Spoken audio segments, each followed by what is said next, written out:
Hello YouTube. So philosophers, and I suppose most other people as well, care a lot about reason and rationality. These seem important. In this video I want to address what I suppose is the most fundamental question here. Why use reason? Why be rational? Why make inferences from premises to conclusions in accordance with particular methods or rules? Let's call those who simply give up on reasoning irrationalists. So why not become irrationalists? Now, first, it's worth specifying the scope of this question and its distinction from related questions. We might say that somebody is being irrational if they don't reason in ways that we take to be optimal. Perhaps they accept forms of inference that we think are clearly invalid. Perhaps they accept ideas that we think are just crazy, whatever. This is not the kind of irrationalism that we're discussing here. These people are still committed to using reason. They just have different views about what constitutes good reasoning. So there's just a debate about, the kind of methods of good reasoning, right? So that's a standard kind of debate. Different people are going to have different views about what constitutes good reasoning. So that's not what we're talking about here. Similarly, there are some people who seem to favour restricting reason in certain domains. Somebody might argue that there are contexts in which beliefs can be based on faith, where faith is conceived as being non-rational. But notice that the philosophers who defend views like this will still need to use reason to determine the circumstances in which reason is appropriately suspended. Our question here is, why use reason at all? Irrationalists, in this sense, will reject any constraints at all imposed by reason. So those are the opponents, the people, the irrationalists who just reject any and all constraints on their belief formation. Now, it should be immediately clear that there's no hope at all of providing an argument for reason that could be convincing to an irrationalist. Irrationalists don't think that there are any compelling arguments for anything. So we know from the start that irrationalists are, as it were, out of the game, right? So if you give them an argument, you know, right? You know that they're not going to accept it, no matter what the argument is. No matter how convincing you find it, you know that somebody who's an irrationalist, somebody who just rejects reason, is not going to accept that as a compelling argument. But this doesn't mean that the question, why use reason, is a silly one, because I can still ask myself, well, what grounds do I have for continuing to play the game? Why shouldn't I become an irrationalist too? So our task is to give a justification for using reason. That justification, we know, is not going to move the opponent, it's not going to move the irrationalist, but it might satisfy the rest of us, who aren't currently irrationalists, that we can give a vindication of our practices. And that seems like a reasonable thing to want to do. I mean, wouldn't it be somewhat troubling if we could give no reason for using reason? It seems like reason should be justifiable by its own lights. So that's the sort of goal. Now, there's an immediate problem for any attempt to provide an argument for reason, and this is the charge of circularity. Any justification for reason must itself use reason, and therefore the justification of reason will necessarily beg the question. It will assume what is to be proved, namely the legitimacy of reason. After all, if reason is not legitimate, then we cannot use reason to justify reason. So, I guess there's going to be two parts to this, right? First, I'll give some reasons why you should use reason, and then I'll address this circularity objection afterwards. Okay, so, it's probably lots of things that could be said here. I'll just go through a few reasons to reason. And I suppose the most obvious one is that reason guides us. It helps us to get things right. If you didn't use reason, you would be far less effective at achieving your goals. So there's an enormous instrumental benefit to reasoning. For instance, if you give up on reason, then it looks like there's going to be nothing stopping you from jumping out the window rather than taking the stairs. You would have no grounds on which to favour one belief over another, or one course of action over another, and that would lead to that would cause you to believe and behave in completely crazy ways. You would just, I mean, there's no constraints on what you would do, right? So maybe you would follow your whims, maybe you would choose to form wild beliefs, whatever. But you're no longer going to be like weighing things up in accordance with any kind of constraint on your thought. You're not going to be persuaded by any argument. So nothing stops you from jumping out of the window. And that presumably would be bad. Now, one objection to this kind of argument is to question whether reason really plays such a significant role. It might be said that action can be guided by other capacities like emotion and habit. After all, animals are able to survive in the world, but they don't use reason. Instead, they act on unreflective instinct. Of course, there are probably some animals where we can say actually they do have the capacity to reason, at least in some limited ways. I mean, maybe not as sophisticated as normal adult humans can, but it looks like dogs, for instance, can still reason things out.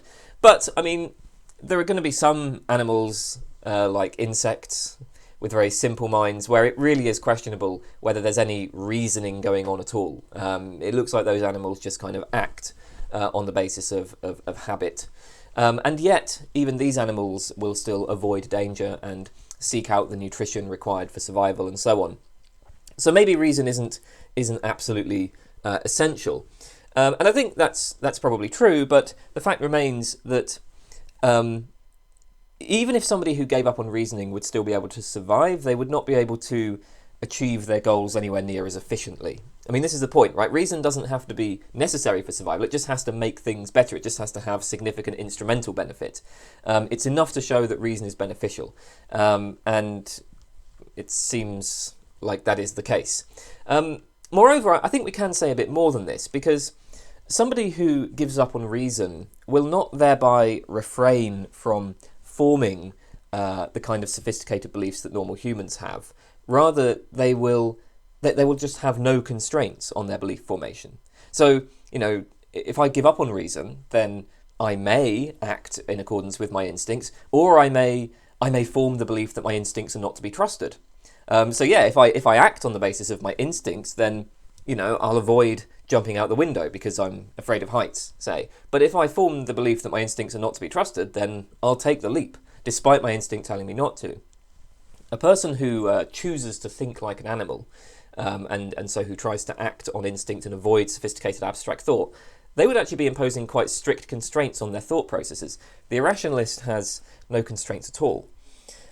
So I still think that that the concern that reason would lead to that giving up on reason would lead to disastrous consequences remains in force. Second argument here is that there isn't really an alternative to using reason.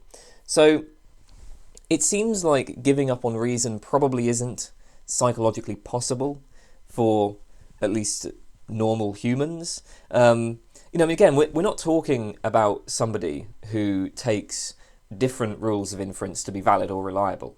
We're not talking about somebody who you think reasons badly, right? The irrationalist is somebody who just has no grounds for holding or rejecting any particular proposition. No argument is ever compelling. There's no reason for anything she believes or does. It's not obvious that we can even imagine a person like this. Would an entity with such a disordered mind even count as a person? At the very least, it doesn't seem like the kind of mind that we can just choose to have, right? Like this, it's not clear that this is really a psychological, like a kind of psychology that is really open to us to have. There are specific cases where it might make sense to form beliefs without reason. Sometimes, we need to take a bet, and we might just bet on a particular course of action by essentially flipping a coin. If somebody's lost in the forest, they might just decide to believe that there's a town to the west and not to the east, and so then they go west. But of course, all of that takes place against a background of other beliefs or assumptions for which they do have reasons. Now, if it isn't really psychologically possible for us to give up on reason, then that does seem to, in some sense, vindicate our use of reason. Certainly we can't be faulted for using reason. We have no choice in the matter. So this does, at the very least, if this is right, provide an explanation for why we use reason, or why we might take the reliability of reason as a basic assumption, and why we cannot be faltered for doing so. Third point, is there anything that an irrationalist could say to change our minds? Well, one point to notice here is that by the irrationalist's own standards, namely none, because the irrationalist has no standards, there is nothing objectionable about us proceeding in accordance with reason. We are epistemically faultless, as the irrationalist sees it. And this is because, of course, from the irrationalist's point of view, there is nothing objectionable about any way of proceeding. Everybody is epistemically faultless. The irrationalist does not think that we, rationalists, are making any kind of mistake, because nobody ever makes any kind of mistake. So we can be sure that there is no argument against reason from the point of view of the alternative perspective. In a sense, then, the use of reason has no sincere opposition. Now, of course, there's nothing to stop an irrationalist from saying that the use of reason is a mistake. There's nothing to stop the irrationalist from saying anything at all. But if there are no constraints on belief, then we don't violate any constraints by choosing to observe constraints. Okay then, fourth point. Consider an argument for irrationalism, an argument for the view that reason is illegitimate. That argument is itself going to be an application of reason. So if you make that argument and you accept the conclusion, then you immediately have to accept that the argument is illegitimate. The argument provides no reason to accept the conclusion. The argument is self-refuting.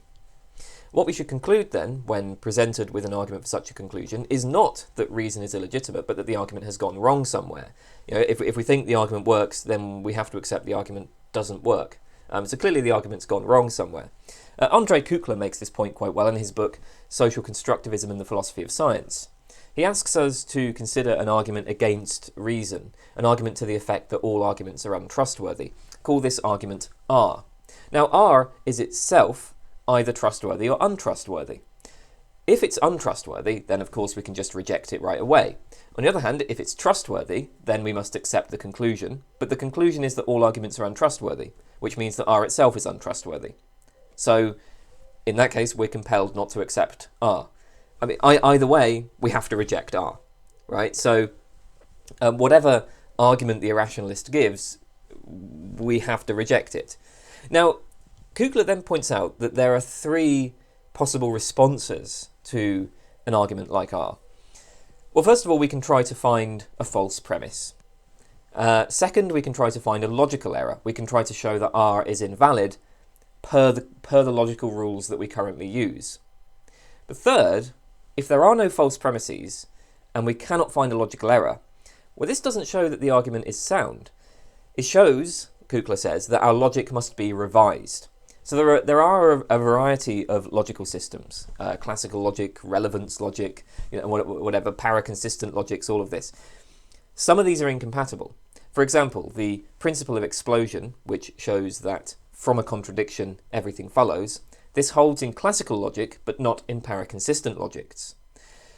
So, if somebody presents an argument against reason that has true premises and that makes no missteps, that's logically valid according to our current logic, we still shouldn't accept the argument. We should modify our logic to a logic on which the conclusion doesn't follow. Of course, in most circumstances, this third move would be, just an extreme ad hoc maneuver to save a hopeless theory. I mean, imagine if an atheist were to respond to an argument for God's existence by granting that the premises are true, granting that it's, logically valid by our current system of logic, but then saying, well, we should just switch to an alternative logical system in order to avoid the force of the conclusion. That would seem unacceptable. But an argument against reason is a special case, because we've already noted that R is, by its own lights, untrustworthy, because its conclusion is that all arguments are untrustworthy. So if we accept that R contains no false premises and makes no logical errors, well, the answer must be that our logic needs to be revised. We certainly can't accept R, because we've already established that it's untrustworthy. We have only one option: revise our logic. Indeed, Kugler points out that this kind of thing has already happened. The case of like an irresolvable paradox, an apparently watertight argument for the conclusion that our rules of reasoning are untrustworthy. Kugler says this happened with Russell's discovery of the inconsistency of naive set theory. But in response to this, mathematicians changed the rules. They patched them up with things like the Zermelo-Fraenkel axioms. Or consider the situation that holds today from the point of view of a dialetheist who believes that there are true contradictions. As we noted, in classical logic, the principle of explosion shows that from a contradiction, anything follows. So, from a contradiction, in classical logic, you get irrationalism. But dialetheists don't see the principle of explosion as a compelling argument for irrationalism. They suggest that we should revise our logic. The correct logic is a paraconsistent one in which the principle of explosion does not hold. So in the end, as Kugler puts it, when the rules of rationality proved to be untrustworthy, rationalists just changed the rules. Every paradox is an invitation to irrationalism, but it is an invitation that can always be declined. So those are some I guess, attempts to kind of vindicate reason, to justify reason, to show why it is that we shouldn't be irrationalists. So I guess I've given some reasons to use reason. Now we must turn to the general objection to any argument of this kind. The problem, as we saw, is that any answer to the question, why use reason, will itself involve reasoning. So the answer must, if it's to be acceptable, it must be based on reason. So isn't that necessarily question begging? I have to assume the legitimacy of reason in order to show that reason is legitimate. It looks like reason can only be presupposed. It cannot be argued for. Now, I'm not convinced that these arguments are question begging. So when we're talking about circular arguments, there are different forms of circularity. In particular, philosophers tend to distinguish premise circularity and rule circularity. In premise circular arguments, an argument uses its conclusion as one of its premises, so that the premises contain the conclusion, either explicitly or implicitly. So think of an argument like, the Bible asserts that God exists, the Bible was written by God, everything written by God is infallible, therefore God exists. Well, the premise that the Bible was written by God implicitly assumes that God exists, because obviously it couldn't have been written by something non-existent. So that's an example of an argument that kind of implicitly contains its conclusion in one of its premises. Now, clearly, at least seemingly, nothing I said in defense of reason was premise circular. So none of the premises of the argument for reason assert that reason is legitimate, or at least they don't seem to assert this explicitly. Perhaps then the argument is rule circular. In rule circular arguments, the argument uses an inferential rule which the conclusion of the argument asserts is valid or reliable. Well, there's a lot of debate among philosophers about whether rule circularity is necessarily a problem. One reason why rule circular arguments might not be question begging, at least in a problem, might not be question begging in a problematic way, is that the use of a rule in a rule circular argument does not guarantee that the conclusion of the argument, which asserts the legitimacy of the rule, can be derived. So this contrasts with premise circular arguments. If you're arguing for the conclusion P, but then you assert P in the premises, this alone will allow you to derive P. By asserting P in the premises, you've guaranteed that the conclusion P can be derived. By contrast, the mere use of an inferential rule will not necessarily allow you to derive the conclusion that the rule is valid or reliable. So to explain this, consider the following inductive inference. We'll call this rule M. Rule M tells us to infer as follows. Most observed Fs have been Gs, so most Fs are Gs. Most observed swans have been white, so most swans are white. So that's an inductive rule that perhaps some people use. We might try to justify the use of this rule in this way. We might say, well, the reason why we should use M is most inferences following rule M have been successful in the past, so most inferences following rule M are successful. So, we can rely on this just in general. We can rely on this in the future as well. Now, this argument is clearly itself an instance of rule M. So you might say it's just question begging.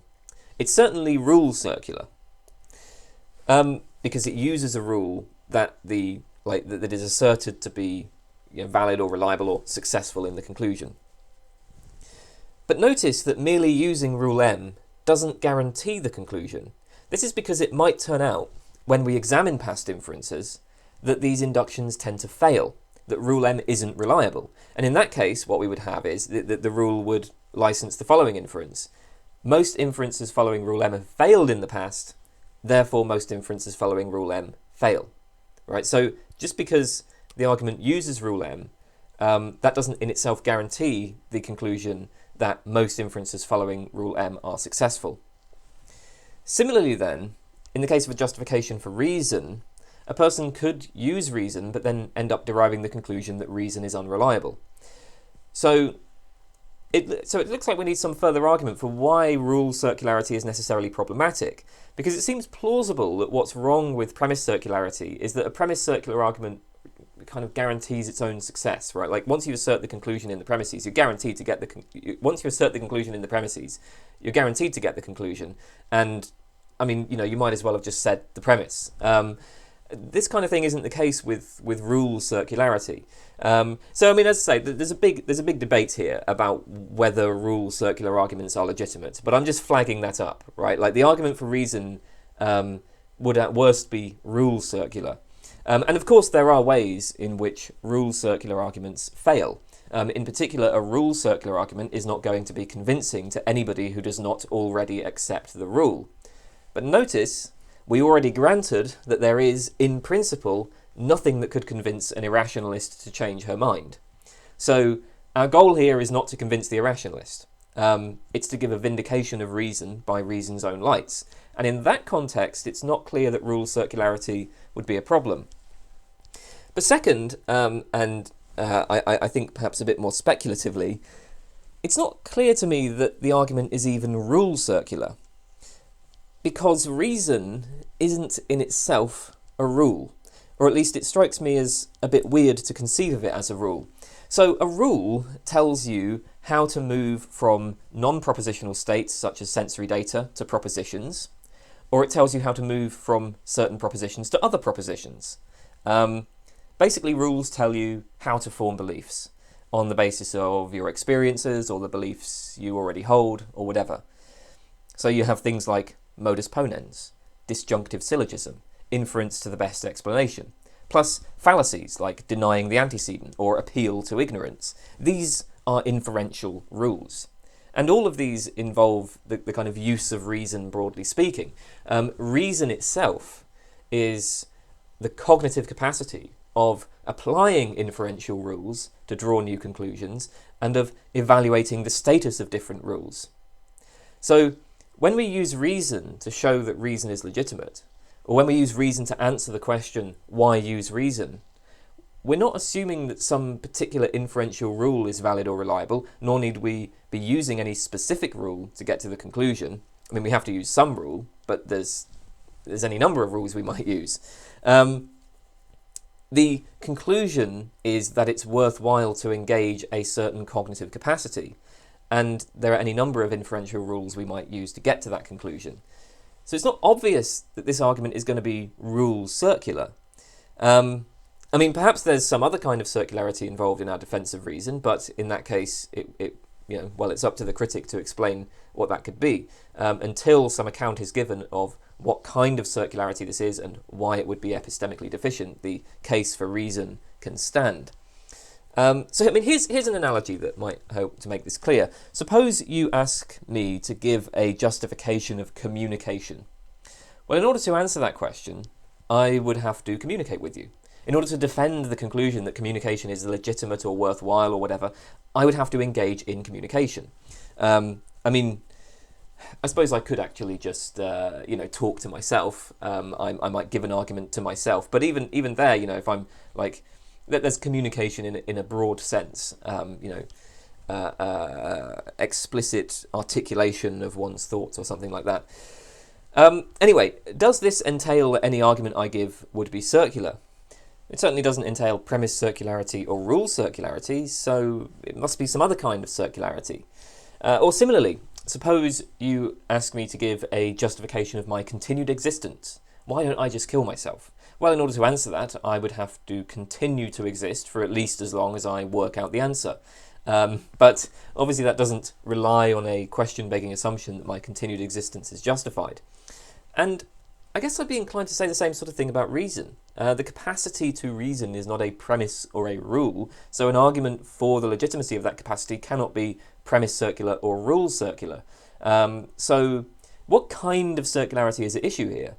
Well, the issue is that in presenting a defence of the use of the capacity, I must use the capacity in question. Call this capacity circularity. But why would capacity circularity be a problem? I mean, so it's hard to see how capacity circularity could constitute a flaw in an argument, because capacity circularity doesn't even appear to be a property of arguments. So like an argument is a set of premises with a conclusion. You know, premise 1, premise 2, etc., conclusion. It's a set of propositions. Of course, each person examining the argument will need to engage their reasoning capacity in order to understand it. Whoever comes up with the argument will have to use reason to come up with it. But it seems I'm kind of inclined to deny that the argument itself uses reason, right? Like, people use reasoning to develop, understand, and evaluate arguments. Arguments do not use reason. People reason with arguments. Similarly, in order to develop, understand, and evaluate arguments, there must be neurons firing in our brains, but neural activity is not itself a property of the argument. And again, this contrasts with premise circularity and rule circularity.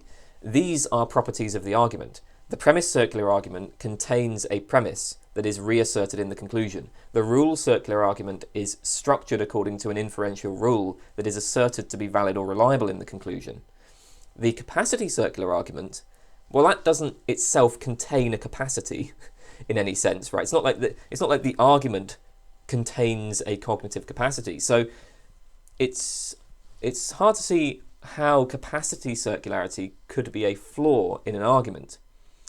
And if this is correct, then actually the prospects for giving a straightforward answer to the question why use reason look pretty hopeful. Why use reason is one of those sort of big questions that at least initially kind of comes across as sort of puzzling. It's like, well, how would you even begin with that one?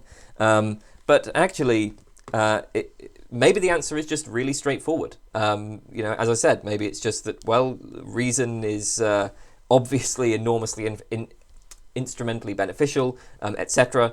And it turns out that any argument we give is, it can be at least just straightforwardly acceptable argument, which doesn't fall to circularity.